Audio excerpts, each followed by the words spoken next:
Guys, I'm back. You guys are back to have your fix of deluded Guno, because you know I talk that real stuff. Let's not waste time, man. YouTube's N'Golo Kante. Kante, give me them royalties if you're listening. Yeah, man. Let's crack straight on. Do you guys remember, I think I've spoken about this a number of times, but I said in regards to one of the director of football videos, I gave an example about at Dortmund, Klopp, and I mean, not Klopp, Tuchel, however you say his name, pardon me, him and one of the directors of scouting or heads of scouting had a disagreement where they came to blows, and I gave the example of how that can be pragmatic for a manager and him. It's ironic how these things work out, because ironically that very same example, the very same scout or senior scout is being linked with us. And if you look at ESPN, Sky Sports, I came across it as I got home and thought, I'm going to give you guys a little vid in case you're not in the loop, man. I'm N'Golo Kante. So yeah, long story short, again, to recap, he had a fight with, I think he almost came to blows over with Tuchel. I can't remember the story either. Tuchel wanted Saul, however you say his name, the guy that went on loan from Atletico to Porto. Was it Saul? No, I'm lying. It weren't Saul. It was Oliver Torres. It could have been Saul. No, it wasn't Saul. Saul hasn't gone on loan. So it was Oliver Torres. I think it was. Yeah, either way, let's just say a player, right?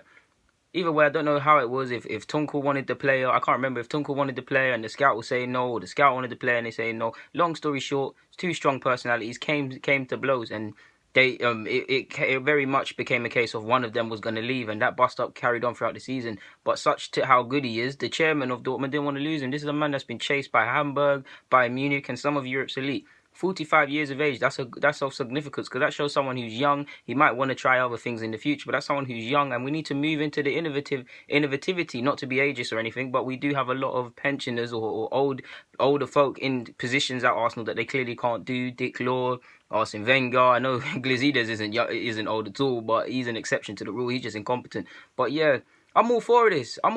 In whatever capacity he comes, man. This is someone that helped Dortmund to get Emre Moore before the Euros, helped to get Guerrero, the guy that's at Dortmund they bought from Lorient ages before everyone.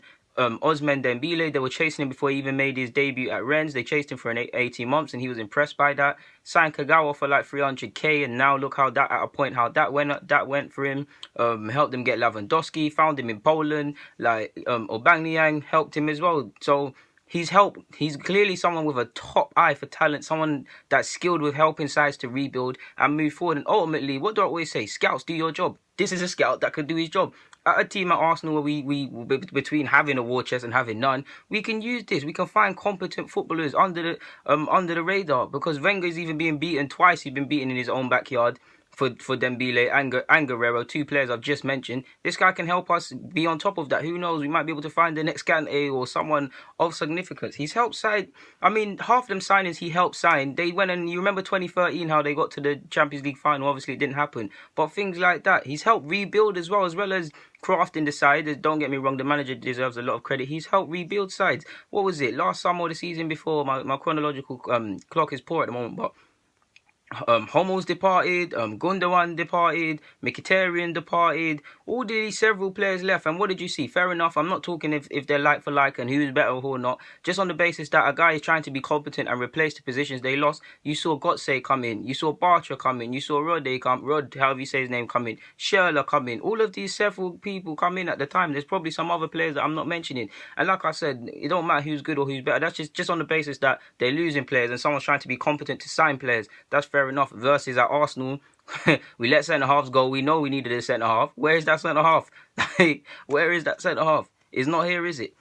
He's someone I've got a lot of time for, man. They call him the diamond eye, like the diamond eye for a reason. Look at the scouting play people he's bringing. He's young. He's got a great eye for diamonds, to coin the phrase that he's being called. He's a strong personality, as seen with the bust-up thing, so he knows what he wants. The big thing for me as well, he's big on data and innovativity. Like, he likes data. He likes to incorporate new technology. We like to do that at Arsenal, and Wenger's a big fan of that. And when you consider we bought Stat DNA, and there's rumours that led to Mustafi being signed, Nene being signed, Gabriel being signed, etc., etc.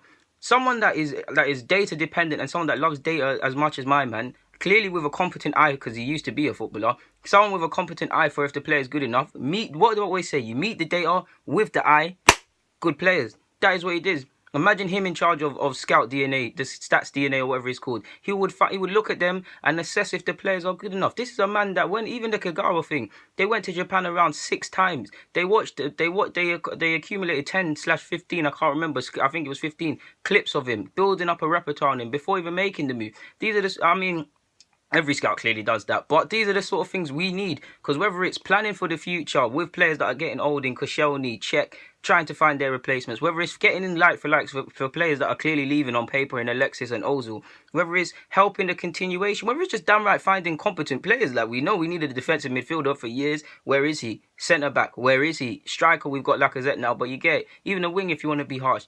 All of these several positions, he could help us find that ultimately. So I got a lot of time for him. Like I have a lot of time for him. One concern I have is because of the politics with Ivan Glazides and Arsene Wenger. You heard that Ivan wanted all these changes. Wenger said no, blah, blah, blah. He signed a 2-year deal. Signings like this, if he's so good at data, he's so good at scouting, and you couple the fact that we've got new other positions, this could be Ivan taking away the influence Wenger has, and there could be an in-house fight. Now, again, I don't want Ivan to have any power. I don't want Wenger to have any power. But you can see how they clash, and Wenger might go against him, and they might not work together because there is politics going on at this club. Further play, people like this, and this man's had a strong opinion. He's clearly not scared to tell the manager what he thinks. If you have enough disgruntled voices, enough people against Wenger, you get him out. And you also got to consider these things happen in life. Like these are things. It might be football, but it's the same walk of life. People are hungry for power, and who knows? Ivan Glazides, he's not on this football team. He gets rid of Wenger, he can do all the sort of nonsense he wants at this club. To be honest with you, so maybe that's just a way to look at it to a degree. He's good at scouting teams as well as players. He's good at scouting players, opposition. So that can help us become, maybe if a new manager comes in, and this guy, like I've said, he's good at tactical analysis, he's good at scouting in regards to players, and he's good at scouting oppositions. Can you imagine, with all this data, he's able to accumulate scouting opposition? If we had a manager that's cerebral or something like that, like to give you an example, it can't happen, but let's just say we played Spurs tomorrow. I know we're playing on Saturday. We played Spurs tomorrow. All right, boom. You know Kane is going to do certain things. You know their fullbacks are good on their are very central to their play. You know the midfielders, etc., etc. If he finds information and characteristics on them, you send that to a cerebral manager who can say, okay, we're going to get someone to man mark Kane. We're gonna go with a 3 rather than a 4. We're going to change to a 5. We're going to do this and that. And we're very predictable in all aspects, but 9 times out of 10 we're predictable in regards to our lineup and how we're going to play. You know what it's going to be. The typical Arsenal playing nice football. We play stale football at the moment. But you get where I'm going with that. But like Wenger, to a degree, they both embrace technology. They're both footballing men, so who knows? This is a man who's helped incorporate stuff at Dortmund, like thingy. Some metal cage where they had balls flying from side to side to improve touches and all them things there. So it's someone I'd be on it. Like there's not much more to say. Obviously there's other signings as well. There's Subotic he's been involved with. Blaszczykowski, I made a mare of that, but you can't fault me for trying people. What's his name as well? Bender. All of these players, like they might not, whether they're mediocre, world class or not, someone is competent at their job. At a club where there's a lack of competence, I'm all on this. It might just prove to be nothing but paper talk, but yeah, if nothing more, it made for a good thingy, man. Good debate with you guys. I hope we get him. Yeah, there's really not much more to be said on that front. They even got Aubameyang. You remember when Aubameyang used to be a rebor, a joke? People used to love him. Now he's a fairly top class, fairly good player. There's a lot of sides that will take him. Back in the days when he was at Saint Etienne and even AC Milan, people wouldn't do that. But there's not much more to add on that, people, man. Deluded Gooner, I'm signing out. If we do get this Sven Mislintat, you know I'm never going to say. Just call him Sven. His name will be in the description. You know I ain't good with these pronunciations. But guys, Deluded Gooner, I'm signing out. Thank you very much for watching. It means the world.